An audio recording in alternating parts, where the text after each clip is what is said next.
समाचार अब तक, सत्य का साहस।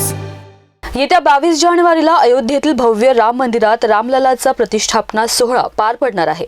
संपूर्ण देशभरात उत्साहाचं वातावरण पाहायला मिळत आहे। राष्ट्रवादी काँग्रेस शरद पवार गटाचे आमदार जितेंद्र आव्हाड यांनी शिर्डीत पक्षाच्या शिबिरात प्रभू श्रीराम मांसाहारी असल्याचं वक्तव्य केलं।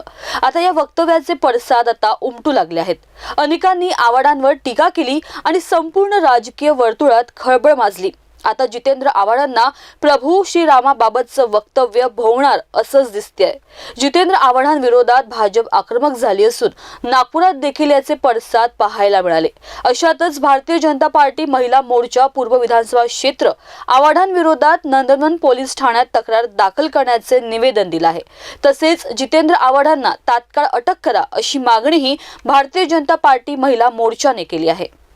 आज आपण बघत आहोत, आज संपूर्ण भारत हा राममय झालेला आहे। आता येणाऱ्या 22 जानेवारीला आपल्या अयोध्येला प्रभू रामचंद्र यांची प्राणप्रतिष्ठा होणार आहे। एवढं सगळं देशामध्ये होत असताना राष्ट्रवादी काँग्रेसचे नेते जितेंद्र आव्हाड यांनी रामाविषयी, आमच्या प्रभू रामचंद्र यांच्याविषयी जे काही अपशब्द त्यांनी बोलले त्याविषयी आम्ही इथे आज निवेदन द्यायला आलेलो आहोत।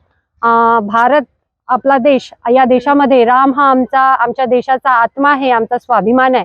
आणि जर आमच्या या आत्म्याला जर कोणी धक्का देईल तर ते निश्चितच या देशातल्या कोणत्याही व्यक्तीने जर असं कृत्य आपल्या बोलण्यातून जरी केलं तरी ते या देशामध्ये आम्ही मुळीच खपवून घेणार नाही। आणि त्याविषयीच त्याचा निषेध नोंदविण्यासाठी आज आम्ही इथे सर्व महिला मोर्चा पूर्व नागपूर यांच्या वतीने आज इथे आपल्या PI सरांना निवेदन द्यायसाठी आलेलो आहोत।